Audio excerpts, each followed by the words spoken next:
So the idea of when you die is you go back to the astral plane, and then you're able to reflect on your own life, and then you come back and you start over.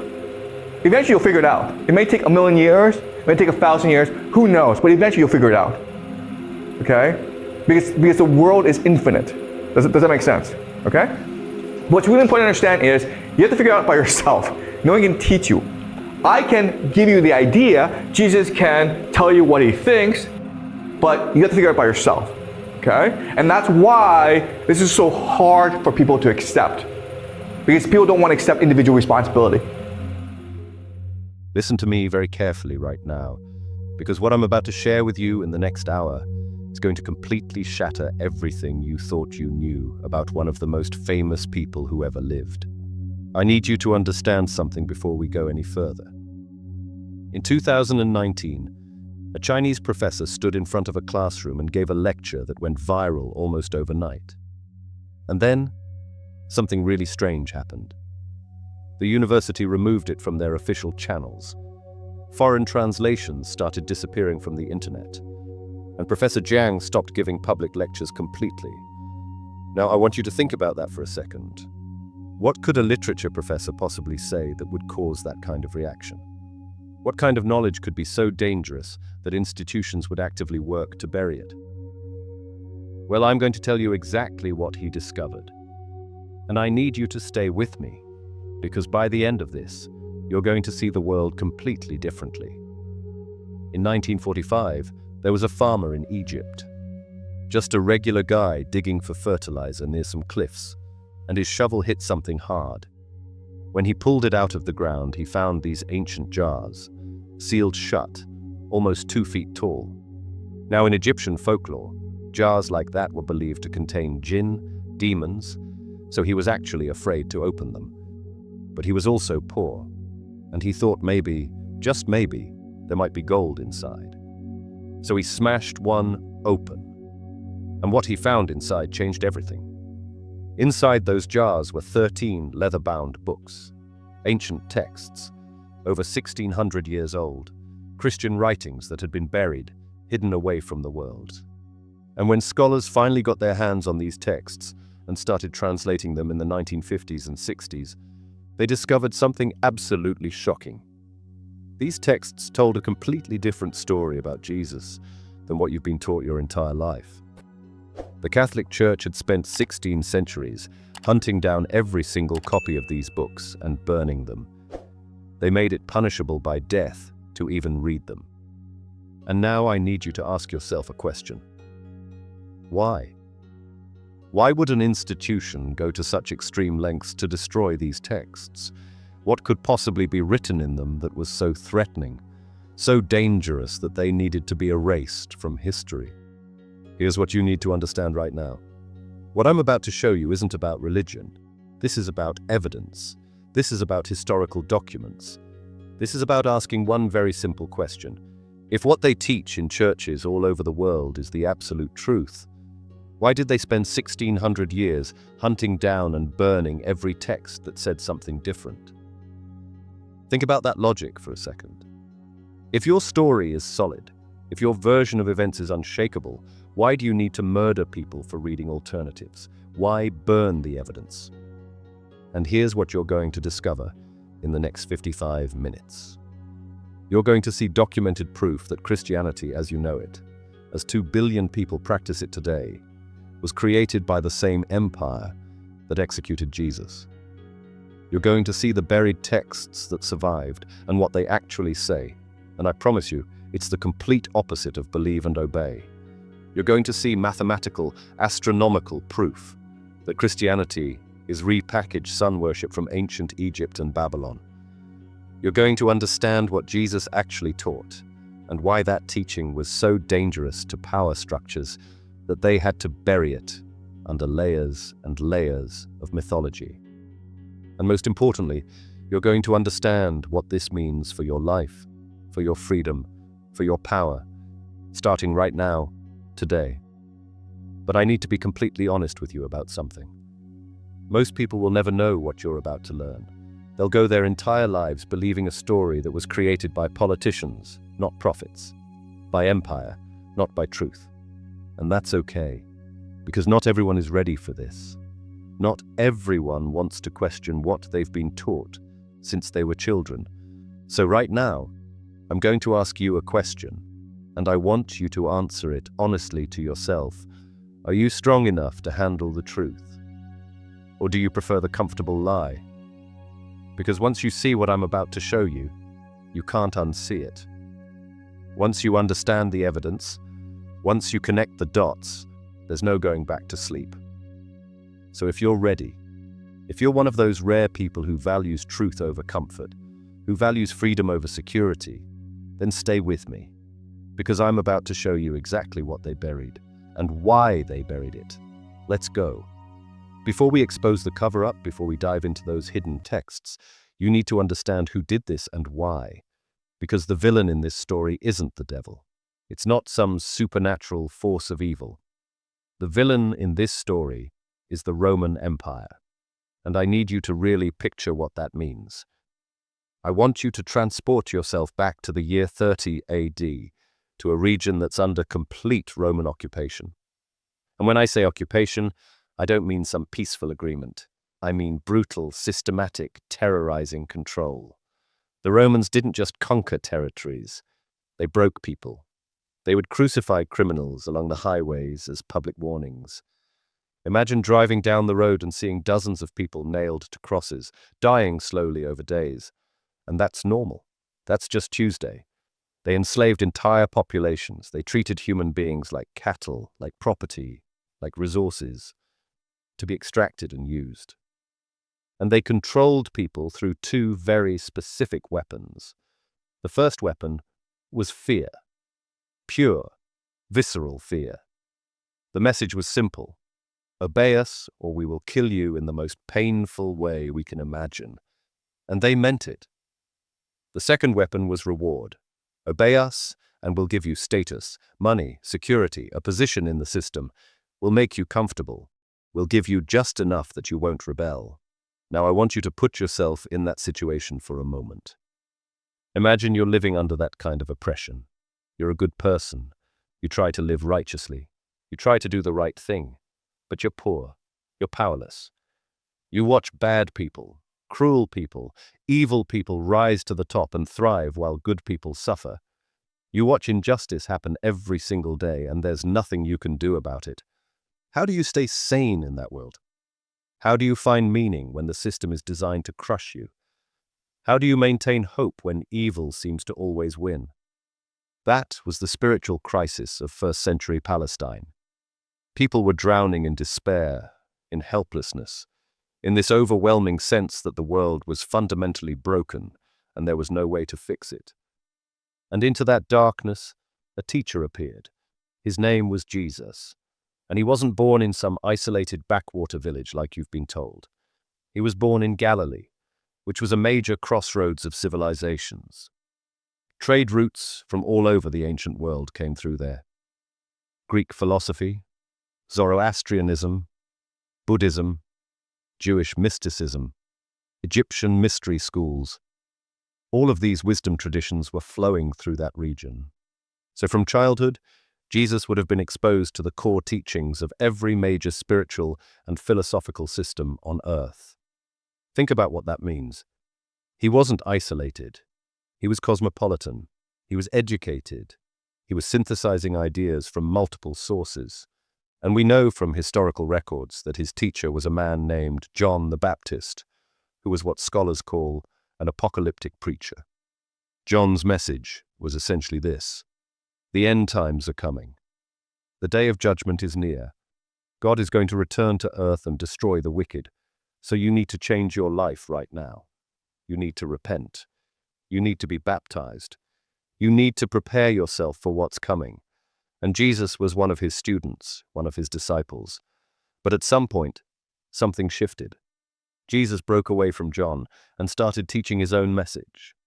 He started gathering his own followers, which means he wasn't just repeating what he'd been taught. He wasn't just a copy of his teacher. He evolved beyond it.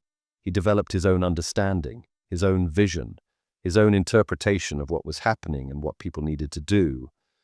And what he started teaching was absolutely revolutionary.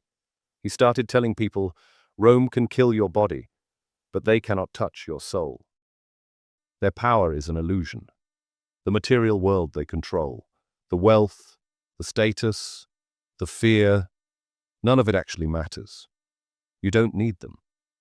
And I want you to understand what that message means in that context. The entire Roman system of control was based on those two weapons, fear and reward. But if someone comes along and teaches people that death doesn't matter, that wealth doesn't matter, that status doesn't matter, then suddenly Rome has zero leverage. They have no power over you. You know what happened next. Rome panicked. They arrested him. And they used their most brutal execution method to kill him, crucifixion. Now I need to describe this to you because the method matters. It tells you everything about how Rome saw him. They would take a person and nail their wrists to a horizontal wooden beam. Not the palms, the wrists, because nails through the palms would tear right through. Then they'd nail the feet to the vertical post. Then they'd lift the whole thing up and just leave you hanging there. And here's what most people don't understand. You don't die from blood loss. You die from suffocation. Because when you're hanging by your arms, your body weight pulls you down, and your lungs can't expand properly. You can't breathe. So if you want to take a breath, you have to push yourself up on the nails that are driven through your feet. Imagine that. Imagine having to impale yourself on nails just to get air into your lungs. And you do that over and over and over for hours, sometimes days, until finally your leg muscles give out and you can't push yourself up anymore, and you slowly suffocate. It's one of the most agonizing deaths human beings have ever invented. And the Romans reserved this method for two specific categories of criminals.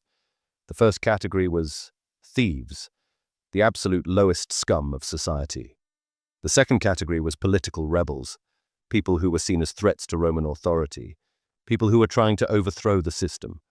Jesus wasn't a thief, which means Rome categorized him as a political rebel, as a threat to the empire, not as some religious heretic, but as someone who threatened their power structure.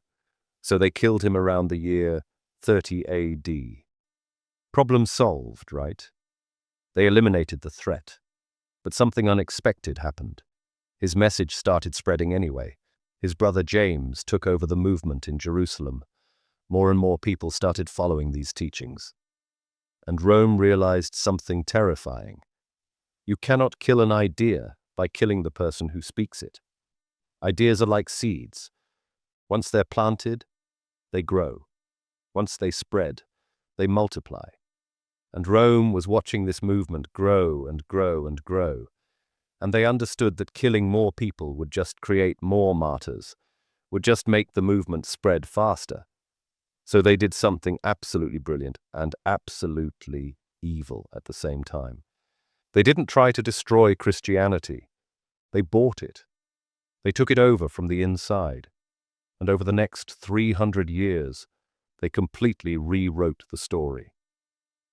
Let me show you exactly how they did it, step by step, because this is documented history. This isn't speculation. This is the historical record. Watch this timeline very carefully. Year 30 AD, Jesus is executed by Rome. From the year 30 to about 50 AD, his brother James is leading the movement in Jerusalem. And what were they teaching? They were teaching that you have the same potential Jesus had, that you don't need intermediaries, that the truth is inside you, that transformation comes from within. Then in the year 50 AD, a man appears. His name is Paul. Now here's what you need to know about Paul. He never met Jesus, never heard him teach, never saw him alive. He was actually a Roman citizen who had been persecuting Christians, but he claims he had this vision on the road to Damascus, this mystical experience where he encountered the risen Christ, and suddenly he's preaching a completely different version of Christianity. Let me show you the difference, because this is crucial. The original teaching from James was transform yourself, change from the inside out, do the work, grow, evolve. Everyone has the potential for divine consciousness. Paul's version was just believe. Just accept that Jesus died for your sins and you'll be saved. That's it. Belief is all you need. The original teaching was everyone has divine potential. We're all capable of enlightenment. Paul's version was only Jesus is divine. Only he is special. You are not. The original teaching was question and learn, seek knowledge, think for yourself. Paul's version was obey and have faith, don't question, just believe what we tell you. The original teaching was you don't need a church, the truth is inside you. Paul's version was you need the church to be saved. You cannot access God without us, as the intermediary. Do you see the switch that just happened? One version creates independent thinkers, people who question, people who seek, people who grow.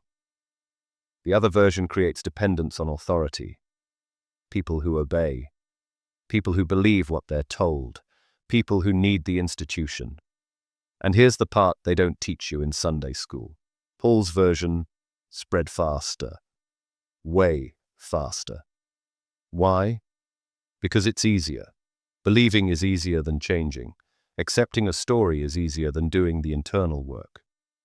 Following rules is easier than thinking for yourself. And by the time we get to the year 313 AD, something massive happens. Emperor Constantine, who is ruling the Roman Empire, the same empire that crucified Jesus 300 years earlier, he legalizes Christianity. And then in 325 AD, he calls the Council of Nicaea. He gathers 300 bishops in one room, and they have a meeting. Not to receive divine revelation, not to channel the Holy Spirit. They had a meeting to vote. They voted on theology. Is Jesus God, or is he just a prophet? Let's vote on it. Should we accept the Trinity or not? Let's vote. Which books should be included in the Bible? Vote. Which books should be excluded and destroyed? Vote. I need you to sit with that for a second. They voted on whether Jesus is God. It wasn't revealed truth that came down from heaven. It was political consensus. 300 bishops in a room raising their hands. And it wasn't even unanimous. There was serious disagreement. But Constantine needed unity. He needed one official version that everyone would follow. So they voted. And then Constantine issues a decree. Any text that contradicts our official version must be destroyed. Anyone caught reading these forbidden texts will be executed as a heretic. And what were the texts they voted to destroy? The Gospel of Thomas, gone, burn it. The Gospel of Mary Magdalene, gone, burn it. The Gospel of Philip, burn it. All the texts from the Ebionites, which was Jesus' brothers' group, the original followers, all of those texts, destroy them. Any teaching that said you are divine, any teaching that said you don't need a church, any teaching that said Jesus was human and you can achieve what he achieved, all of it, systematically destroyed. For 1600 years, if you were caught with one of these texts, you would be executed. Think about that. They were murdering people for reading. And if you're paying attention, you should be asking yourself right now, if the church's version was the absolute truth, if their story was unshakable, why did they need to burn all the alternatives? Why kill people for reading different perspectives? Because that's what you do when you're hiding something. That's what you do when your story can't stand up to scrutiny. And they did one more thing that was absolutely evil genius. They rewrote who killed Jesus. In the version of the Bible that made it through the Council of Nicaea, it says that Jewish priests plotted against Jesus. It says that Pontius Pilate, the Roman governor, didn't really want to kill Jesus. He washed his hands and said, "It's not my fault, the Jewish people demanded it." But this makes zero historical sense. Let me give you 3 pieces of evidence that prove this is a fabrication. Evidence number 1. In Jewish tradition, debate is encouraged. Disagreeing with religious authority is normal. It's actually part of the culture. Even today, if you go to Israel, People are constantly arguing about religious interpretation. It's not a crime. It's expected. So the idea that Jewish priests would have someone executed just for disagreeing with them doesn't fit the historical pattern. Evidence number 2.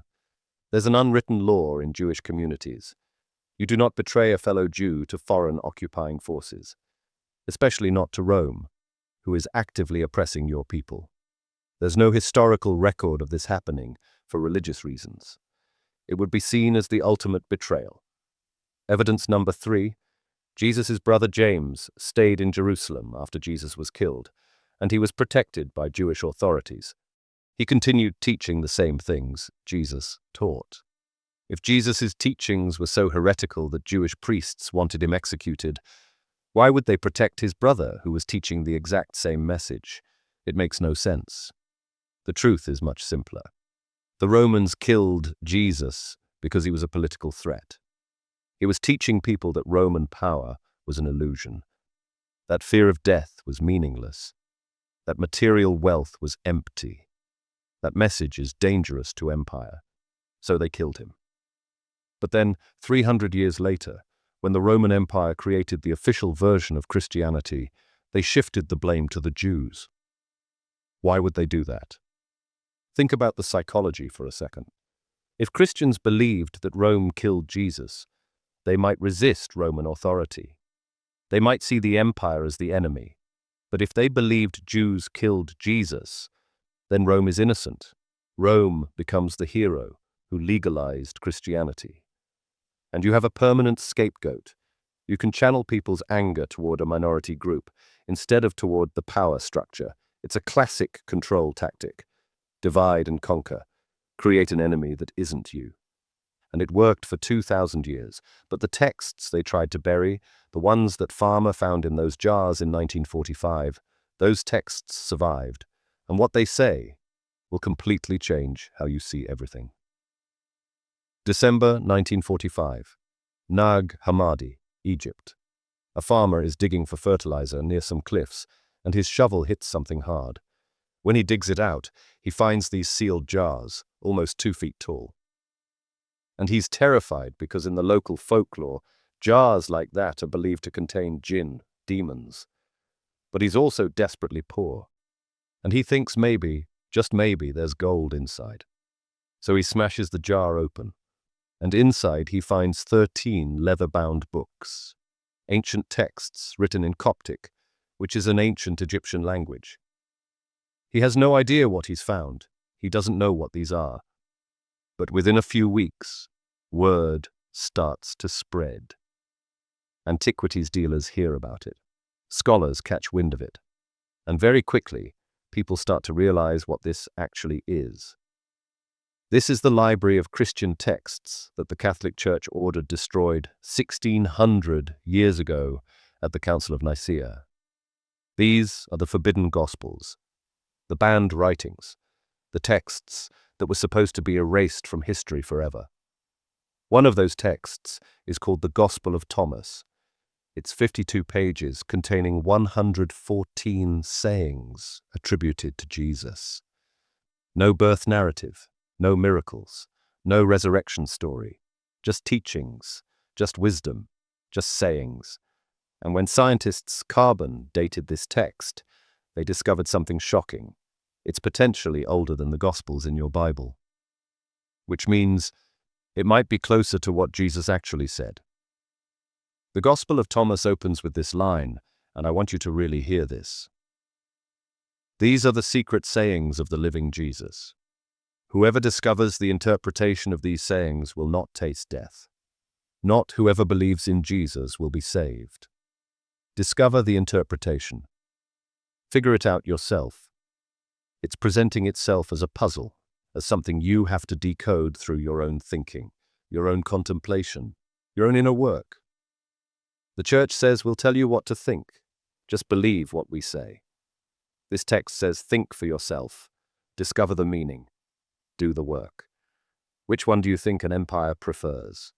Which one creates obedient citizens and which one creates dangerous free thinkers? Let me show you some of the actual sayings from this text, and you tell me why They tried to burn every copy. Here's saying number 3. Jesus said, if your leaders say to you, look, the kingdom is in the sky, then the birds of the sky will get there before you. If they say to you, it is in the sea, then the fish will get there before you. Rather, the kingdom is within you, and it is outside you. When you come to know yourselves, then you will become known, and you will realize that you are sons of the living Father. But if you do not know yourselves, you dwell in poverty, and it is you who are that poverty. Stop and think about what that's saying. Religious authorities are telling you the kingdom of heaven is somewhere else. It's up in the sky. It's after you die. It's in some distant place you can't access right now. But this text is saying, no, the kingdom is within you right now. It's your consciousness. It's your awareness. It's your inner being. And when you come to know yourself, when you do that inner work, when you explore your own consciousness, then you will realize that you are sons of the living Father. Not Jesus is the Son of God and you're not. You are sons of the living Father. Plural. All of you. Every single person has that divine spark, that divine potential. You don't need a priest to access it. You don't need a church building. You don't need an institution. The truth is already inside you. You just have to discover it. Do you understand how revolutionary that is? Do you understand why an institution whose entire power structure depends on being the intermediary between you and God would want to destroy that message? If everyone can access the divine directly, what do you need priests for? What do you need a church for? What do you need the institution for? You don't. Here's another saying, number 39. The Pharisees and the scribes have taken the keys of knowledge and hidden them. They themselves have not entered, nor have they allowed to enter those who wish to. You, however, be as wise as serpents and as innocent as doves. Now wait a second. Be wise as serpents. The serpent in the Garden of Eden, the one who told Eve to eat from the tree of knowledge, the church says that serpent was Satan, the embodiment of evil, the deceiver. But Jesus is saying, be like the serpent. Be wise like the serpent. Why? Because the serpent told humans to seek knowledge, to eat from the tree, to learn, to grow, to stop being ignorant. The church teaches that eating from the tree of knowledge was the worst thing humanity ever did, the original sin, the fall from grace. Jesus teaches that seeking knowledge is how you become free. Religious authorities hide knowledge from you. They keep you ignorant. They don't use the keys themselves, and they won't let you use them either. But you should be wise. You should seek knowledge, even if it means disobeying false authorities, even if it means questioning what you've been told. They are teaching the complete opposite message. The church says, obey, don't question, believe what we tell you. Jesus says, question everything, seek knowledge, think for yourself, be wise. Here's saying number 13, and this one is absolutely crucial. Jesus said to his disciples, compare me to someone and tell me whom I am like. Simon Peter said to him, you are like a righteous angel. Matthew said to him, you are like a wise philosopher. Thomas said to him, Master, my mouth is wholly incapable of saying whom you are like. Jesus said, I am not your master, because you have drunk and become intoxicated from the bubbling spring which I have measured out. Do you hear what he just said? I am not your master. He's rejecting the idea of being worshipped. He's rejecting the idea of being put on a pedestal. He's saying, I've found a source of wisdom, a bubbling spring of knowledge, and I've drunk from it and now I'm sharing it with you. You can drink from the same spring. I'm not special. I'm not your master. I just figured something out and I'm showing you how to figure it out too. That's the message. Not worship me, not pray to me, not believe I'm God and you're not. Learn what I learned. Access what I accessed. Become what I became. You have the same potential. But of course, that message had to be destroyed. Because if Jesus isn't special, if everyone has the same potential, then what's the point of the institution? What's the point of the hierarchy? What's the point of priests and bishops and popes claiming special authority? Now, at this point, you might be thinking, okay, interesting historical documents, fascinating alternative perspective, but how do we know this is the real story and the Bible isn't? So let me show you something that removes all doubt. Let me show you evidence that's not based on which texts you believe or which interpretation you accept. Let me show you mathematical proof, astronomical proof, that Christianity as you know it is coded sun worship from ancient Egypt and Babylon. A researcher named Jordan Maxwell spent 60 years studying ancient religions, symbols, mystery schools, astronomy. He wasn't religious. He wasn't trying to prove or disprove anything. He was just looking at patterns, looking at evidence, looking at what the historical record actually shows. And what he discovered is that every major element of the Jesus story matches ancient astronomical patterns, not history, not biography, astronomy. Let me show you exactly what I mean. Jesus' birthday, according to Christian tradition, is December 25th. Now let's look at what's actually happening astronomically on December 25th. December 21st or 22nd is the winter solstice, the shortest day of the year in the northern hemisphere. After the winter solstice for 3 days, December 22nd, 23rd, 24th, the sun appears to stop moving south. It seems to pause at its lowest point in the sky. And then, on December 25th, it begins moving north again. It's reborn. It resurrects. The sun dies for 3 days and is resurrected on the 25th. The Son of God dies for 3 days and is resurrected. Same pattern, same symbolism, same story. Now you might say that's just coincidence. So let's keep going. Jesus traveled with 12 disciples. The sun travels through 12 zodiac constellations every year. The sun is always surrounded by 12 signs. Jesus is always surrounded by 12 disciples. Coincidence? Let's go deeper. Due to the wobble of Earth's axis, something called the precession of the equinoxes, the sun's position at the spring equinox slowly shifts through the zodiac constellations. Each age lasts about 2,160 years. From about 4,300 to 2,150 BC, we were in the age of Taurus the bull. And what do you see in ancient religions from that time? Bull worship, the golden calf, Apis, the sacred bull in Egypt. Taurus symbolism everywhere. From 2150 BC to about 1 AD, we were in the age of Aries the ram. And what shows up? Ram's horns, the shofar in Judaism, sheep sacrifice, Aries symbolism. Then around 1 AD, we enter the age of Pisces the fish, and suddenly the symbol of Christianity is a fish. Jesus says, "I will make you fishers of men." The miracle of loaves and fishes. Fish symbolism everywhere. And Jesus himself says in the Gospel of Matthew, "I am with you always until the end of the age." Not the end of the world, the end of the age. That's astronomical terminology. He's talking about the age of Pisces. But it goes even deeper than that. Let's look at the actual words you use. The word Amen that Christians say at the end of every prayer. Where does that come from? It comes from Amun-Ra, the Egyptian sun god, the hidden god. Every single time a Christian says Amen, they are invoking the name of an Egyptian deity. The word Easter, the resurrection holiday. Where does that come from? Ishtar, the Babylonian goddess of fertility. That's why you have eggs and rabbits at Easter. Those are fertility symbols from the original pagan festival. The word church, where you go to worship, comes from the Greek word kyriakon, which means house of the Lord. But Lord doesn't mean God. It means property owner, landlord. When you enter a church, you're entering the Lord's house. You're on his property. You're subject to his authority.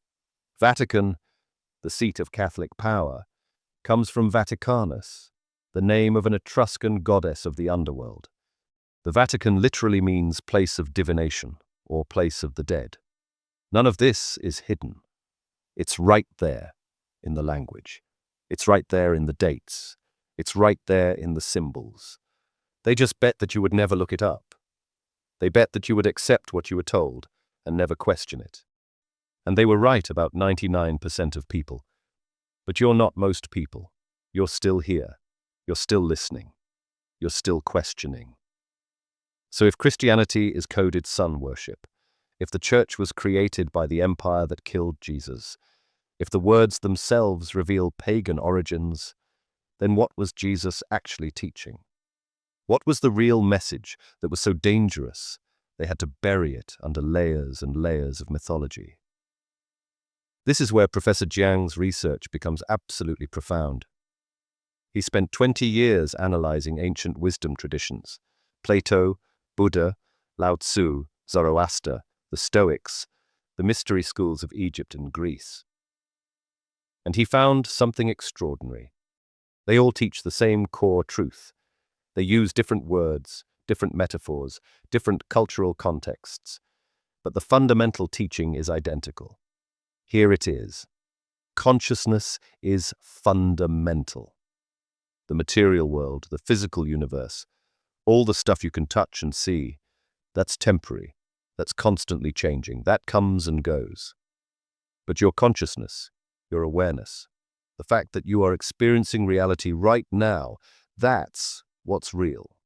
That's what matters. You have something inside you that can't be destroyed. Your body will die. Your physical form will return to the earth. But the part of you that's aware, the part that's conscious, that continues in some form, whether you call it a soul or spirit or energy or information, something continues. The material world is a trap. Chasing money, power, status, other people's approval, it's all empty. It doesn't lead to fulfillment.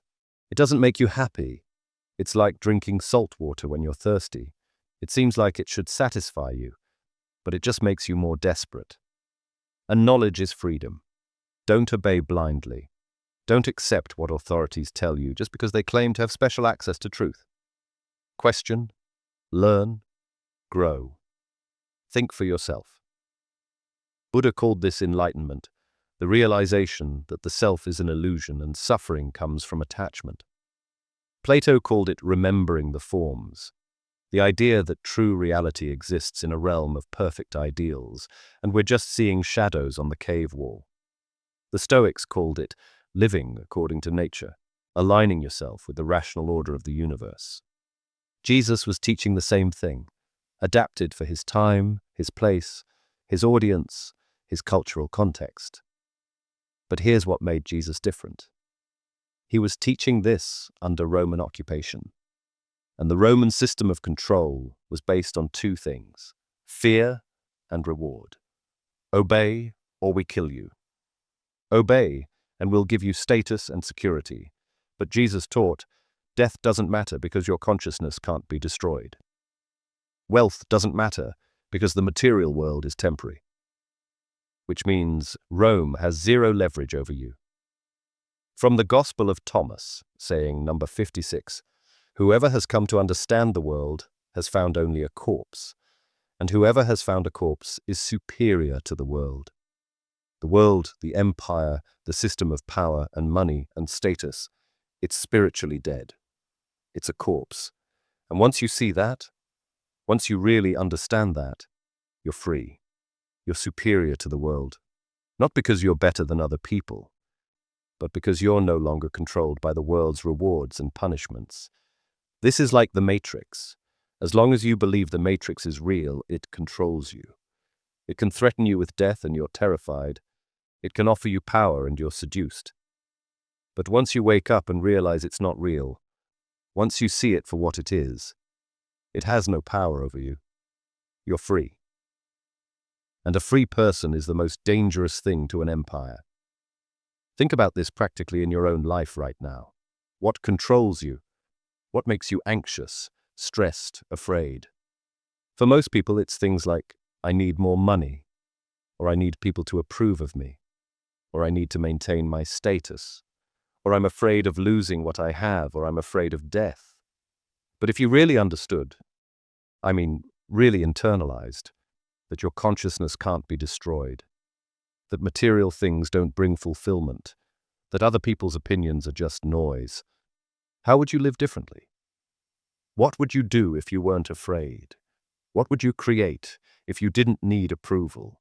Who would you become if you stopped chasing empty status? That's what Jesus was teaching people. And Rome watched slaves who suddenly didn't fear death. They watched poor people who suddenly didn't envy the rich. They watched oppressed people who suddenly weren't bitter or vengeful. And Rome panicked. Because the entire system depends on people being afraid and desperate. If people aren't afraid, you can't control them with threats.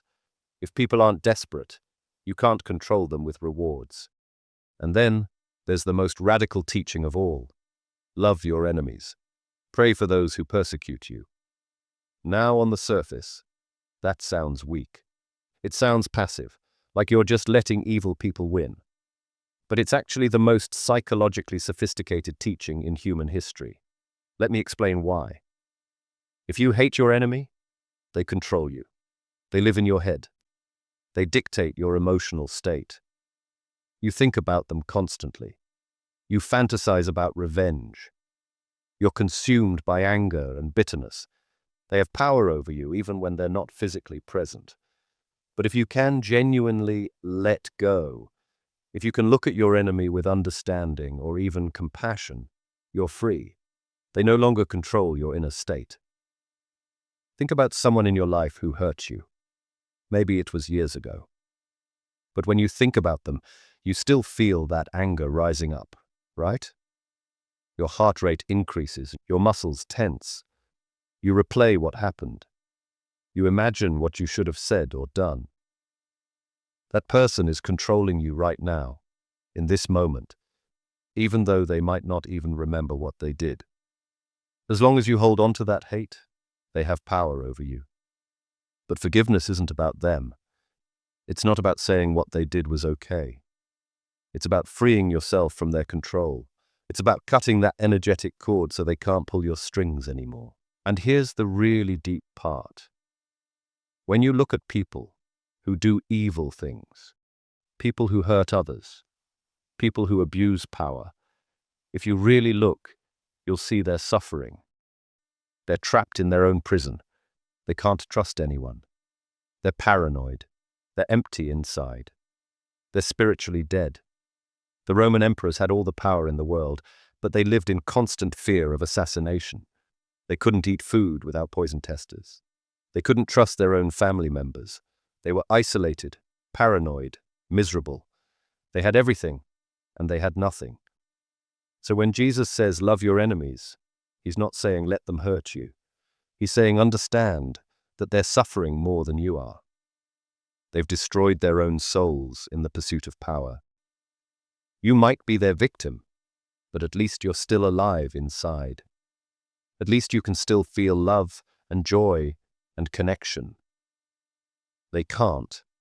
And when you see that, when you really understand that, the hate dissolves. Not because you're trying to be a good person, but because you genuinely feel sorry for them. You see them as pitiful rather than powerful. And that shifts everything. Suddenly you're not controlled by them anymore.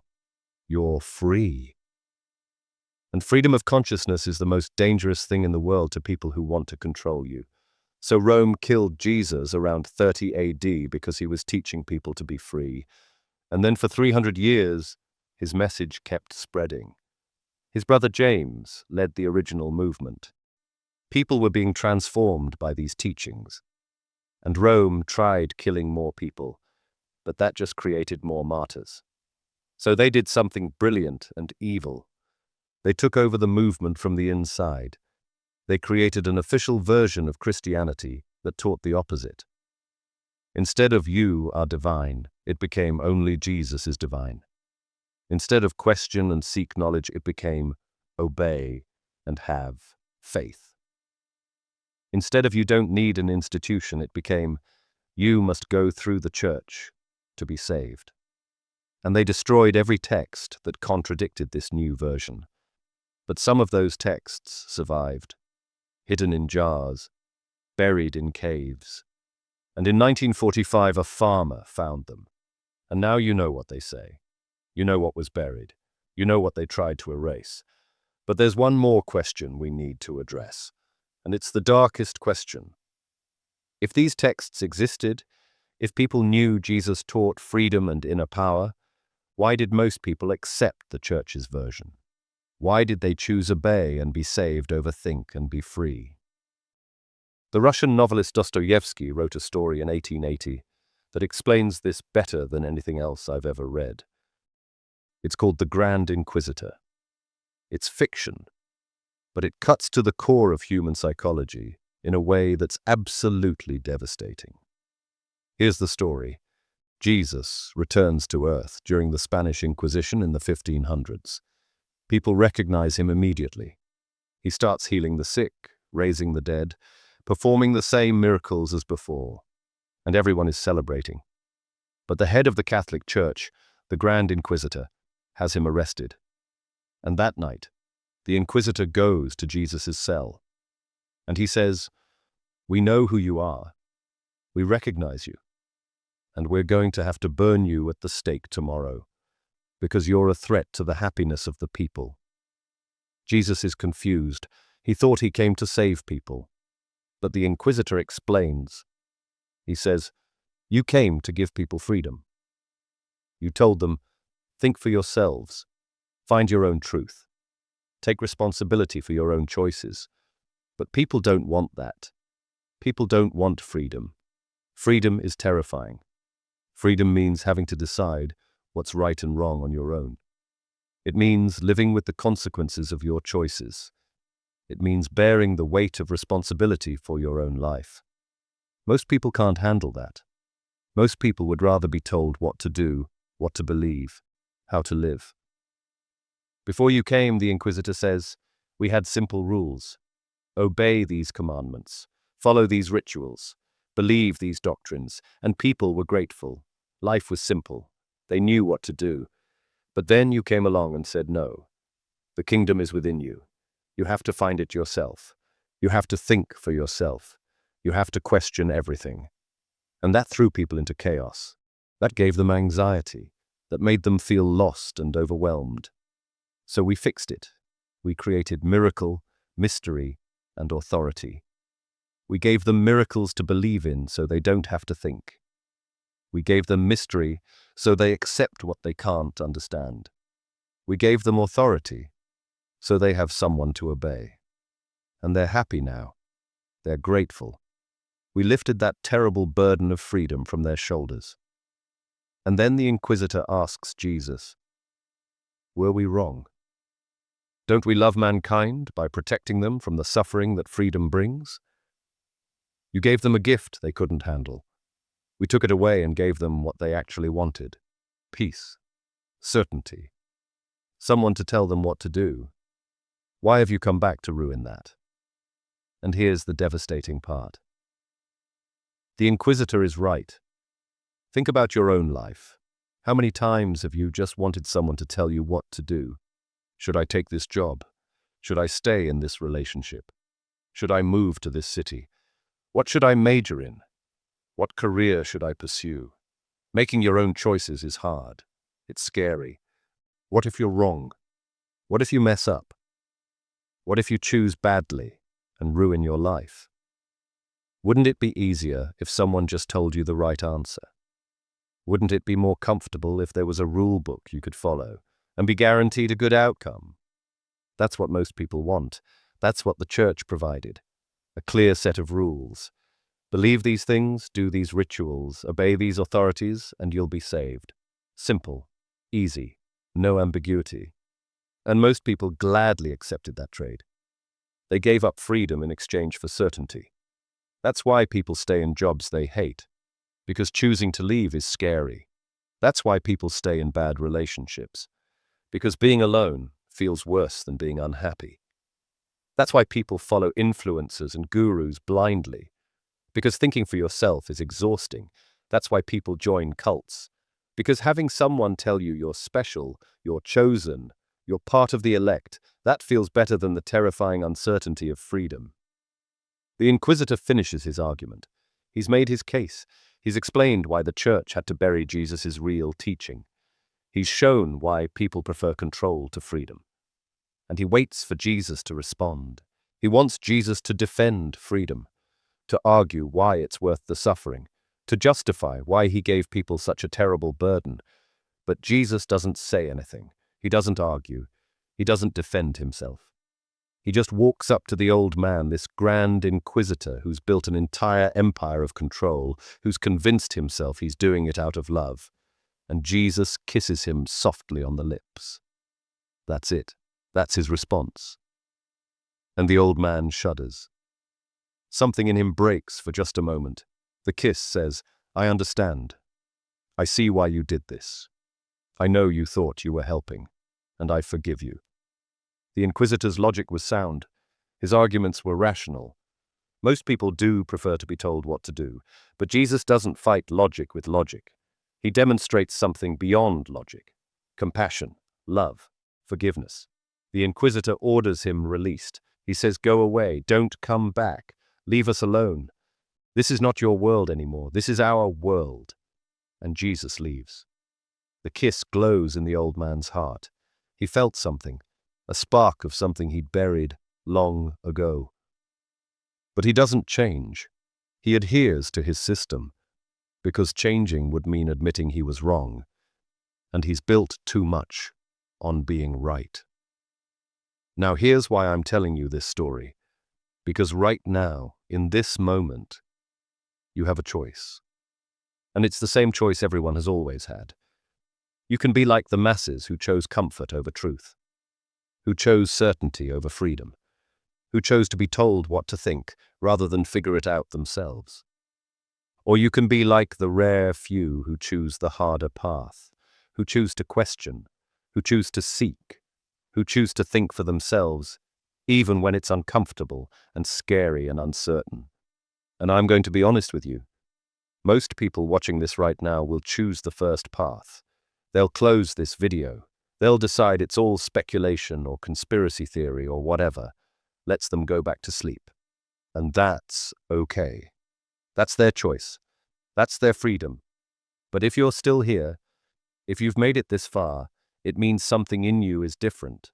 Something in you values truth over comfort. Something in you is willing to question what you've been told. Something in you is strong enough to handle uncertainty. And that's rare. That's powerful. That's dangerous to any system that wants to control you. So let me tell you what this means for your life. Let me tell you what changes when you really integrate this understanding. For the last 50 minutes, I've shown you documented evidence that Christianity as you know it was created by the Roman Empire to control people. I've shown you the texts they buried and what those texts actually teach. I've shown you astronomical proof that it's repackaged sun worship. I've shown you what Jesus actually taught and why that teaching was so dangerous to power structures. And I've shown you why most people chose to believe the church's version instead of doing the work to discover truth for themselves. Now the question is, what are you going to do with this information? You have two paths in front of you right now. Path number one, you can close this video and go back to your life exactly as it was. You can decide that questioning your beliefs is too uncomfortable, too destabilizing, too risky. You can keep chasing status, keep seeking approval, keep believing you need external authorities to validate you or save you, or tell you what to think. That's a valid choice. Millions of people make it every single day. It's the safer path, the more comfortable path. Or path number two, you can let this change you. You can start living differently starting tomorrow. And here's what that looks like practically. You stop outsourcing your thinking to authorities. When someone tells you what to believe, you ask, what's the evidence? When someone claims to have the truth, you ask, how do you know? When an institution demands obedience, you ask, who benefits from my obedience? You stop chasing empty status.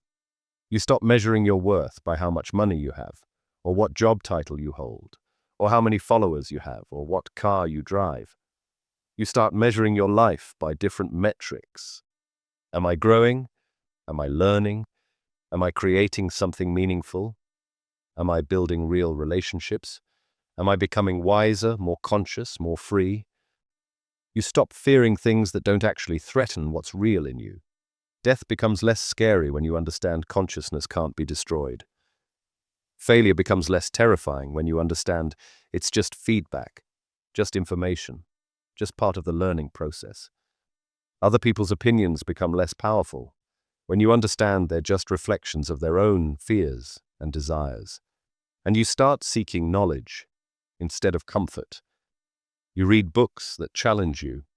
You expose yourself to ideas that make you uncomfortable. You question your own beliefs as rigorously as you question others. You become a perpetual student, always learning, always growing, always evolving. And here's what happens when you live this way. You stop being easy to control. Politicians can't manipulate you with fear because you're not afraid of the things they threaten you with. Advertisers can't manipulate you with desire because you're not chasing the status they're selling. Institutions can't manipulate you with guilt because you don't accept their authority to judge you. You become dangerous. Not dangerous in the sense that you're going to hurt people. Dangerous in the sense that you can't be controlled. You think for yourself. You make your own choices. You live according to your own values instead of someone else's script. And that's exactly what got Jesus killed. That's exactly what these texts were buried for. That's exactly what empires have tried to suppress for 2,000 years. Not because it's false, but because it's threatening to power. A population of free-thinking, self-directed, internally validated people cannot be controlled. They don't obey out of fear. They don't comply out of desperation for approval. They make their own choices based on their own understanding. That's revolutionary. That's dangerous. That's exactly what the system doesn't want. Now, I want to be completely real with you about something. This path is not easy. If you choose to question, if you choose to think for yourself, if you choose to live according to your own values, you're going to face resistance. Your family might not understand why you're questioning things they've believed their whole lives. Your friends might think you've become weird, or arrogant, or lost. The culture will push back because it wants you to conform, to fit in, to be like everyone else. You might go through periods of deep uncertainty where you don't know what to believe anymore, and that feels terrifying. You might lose relationships with people who can't handle you changing and growing. You might face practical consequences for not going along with what everyone else accepts. This is the burden of freedom that the Grand Inquisitor talked about. This is why most people choose the other path. But here's what I want you to understand. That difficulty, that resistance, that uncertainty, it's not a sign you're doing something wrong. It's a sign you're doing something real. Growth is uncomfortable. Transformation is messy. Becoming free is scary. But on the other side of that discomfort is a kind of aliveness that most people never experience. A kind of authenticity that most people never achieve. A kind of freedom that most people never taste. When you stop living for other people's approval, you find out who you really are. When you stop chasing status markers, you discover what actually matters to you. When you stop accepting what you're told and start seeking truth for yourself, you develop a relationship with reality that's direct and immediate, instead of mediated through authorities. And that changes everything. You start making choices based on understanding instead of fear. You start creating a life based on meaning instead of obligation. You start becoming who you actually are instead of who you were told to be. And I'm not saying you become perfect. I'm not saying you never struggle or doubt or fall back into old patterns. I'm saying you become real. You become authentic. You become free in a way that most people never even know is possible. Professor Jiang didn't have to give that lecture in 2019. He could have kept his research to himself. He could have played it safe, stuck to approved topics, protected his career and his reputation. But he chose to share what he'd discovered, even knowing it would cause controversy, even knowing institutions would push back, even knowing he might face consequences. Why? because he understood that this knowledge doesn't belong to institutions or authorities. It belongs to you. It belongs to anyone brave enough to seek it. It belongs to anyone willing to question what they've been told and look at the evidence for themselves. And that's why I'm sharing this with you today. Not because I need you to believe everything I've said. Not because I want to replace one set of beliefs with another. But because I want you to know that you have the capacity to think for yourself. You have the ability to examine evidence and draw your own conclusions. You have the right to question authorities who claim to have truth while burning contradictory evidence. Whether you're Christian or atheist or Buddhist or Muslim or agnostic or anything else, this message is the same. Don't let others do your thinking for you. Don't accept what you're told just because someone claims authority. Don't live in fear of illusions. Seek knowledge. Question authority.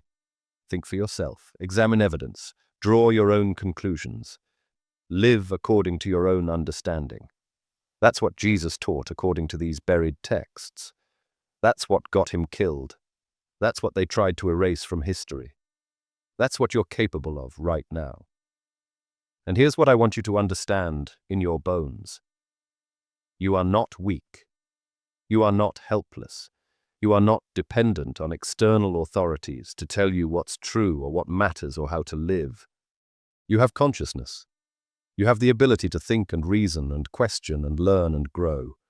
You have access to the same source of wisdom that every great teacher throughout history has accessed. Whether you call it God or the universe or consciousness or the divine spark or enlightenment or your higher self, you have access to it. Right now. Not after you die. Not after you join the right institution. Not after you believe the right doctrines. Right now. It's already within you. You just have to turn your attention inward and discover it. And when you do that, when you really do that inner work, you become ungovernable. Not in the sense that you break laws or hurt people, but in the sense that you can't be manipulated. You see through the fear tactics. You see through the desire manipulation. You see through the guilt trips and the shame and the social pressure and the appeals to authority. You see it all for what it is. Attempts to control you. Attempts to get you to obey. Attempts to keep you small and afraid and dependent. And once you see it, it doesn't work anymore. You're free. And a free person is the most powerful force in the world. Not powerful in the sense of having control over others, but powerful in the sense of being fully alive, fully authentic, fully human. Powerful in the sense of creating and loving and growing and contributing something real to the world instead of just consuming and obeying and going through the motions. So here's my challenge to you. Prove them wrong. Prove that you're not like the masses who prefer comfortable lies to uncomfortable truths. Prove that you're strong enough to question what you've been taught. Prove that you value truth over security. Prove that you can think for yourself. How do you do that? You start questioning. Today, right now. Take one belief you've never questioned and ask, how do I know this is true? What's the evidence? Who benefits from me believing this? Take one authority figure you've always trusted and ask, why do I trust them? Have they ever been wrong? What incentives do they have? Take one fear that controls you and ask, is this fear based on reality or manipulation?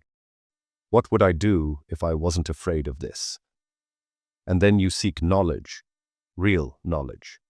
Not just information that confirms what you already believe, but information that challenges you. Read books from multiple perspectives. Study history. Look at evidence. Learn how to think critically, how to evaluate sources, how to distinguish between what's actually true and what people want you to believe. And you start living according to your own understanding. Not perfectly, not without mistakes, but authentically. Making choices based on what you actually value instead of what you think you're supposed to value. Creating a life that reflects who you actually are instead of who you were told to be. And when you do this, something magical happens. You stop being a sheep. You become a shepherd of your own life. You stop being controlled by fear and desire and social pressure. You become self-directed, internally motivated, genuinely free. And that freedom, that authenticity, that aliveness, it's contagious. Other people see it in you. They feel it. And some of them will be inspired to start their own journey. You don't have to preach at them. You don't have to convince them. You just live in a way that's so real, so alive, so free, that it makes them question whether they're really living or just going through the motions. That's how change happens. Not through institutions or authorities or top-down mandates. Through individuals who wake up, who question, who think for themselves, who become free, and who inspire others to do the same, one person at a time, one awakening at a time, one choice at a time. The empire wanted you weak and afraid and obedient. The church wanted you dependent and guilty and submissive. The system wanted you confused and distracted and desperate for approval. But you don't have to be any of those things. You're not weak. You're not helpless. You're not dependent. You have consciousness. You have intelligence. You have the capacity for wisdom and understanding and freedom. You have a divine spark, whether you want to call it that or not.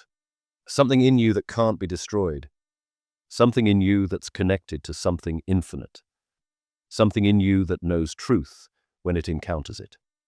And that something has been waiting your entire life for you to pay attention to it, for you to listen to it, for you to trust it. This is your moment. This is your choice. Will you go back to sleep, or will you wake up? Will you keep obeying, or will you start thinking? Will you keep fearing, or will you become free? The choice has always been yours. That's what Jesus came to tell you according to these texts. That's what they buried for 1600 years. That's what you're capable of right now, in this moment. You are free to think. You are capable of knowing. You are powerful beyond what they told you. And no empire, no institution, no authority can take that away unless you let them. So don't let them. Use your mind. Seek truth. Question everything. Think for yourself. Become free. And once you're free, really free, you can never go back to being a slave. Once you're awake, really awake, you can never go back to sleep. Once you see the truth, really see it, you can never unsee it. That's the point of no return. And you're standing right at that threshold right now. The question is, will you cross it or will you turn back? I can't make that choice for you. No one can. That's the whole point. You have to choose for yourself. So choose, and whatever you choose, own it. Live it. Be it fully, but know this. The truth is out there waiting for you. Hidden in ancient texts, encoded in symbols and astronomy, whispered by wisdom teachers throughout history, and living inside your own consciousness right now. All you have to do is look. All you have to do is question. All you have to do is seek. And you will find. That's the promise. That's the teaching. That's the truth they tried to bury. Now go live it.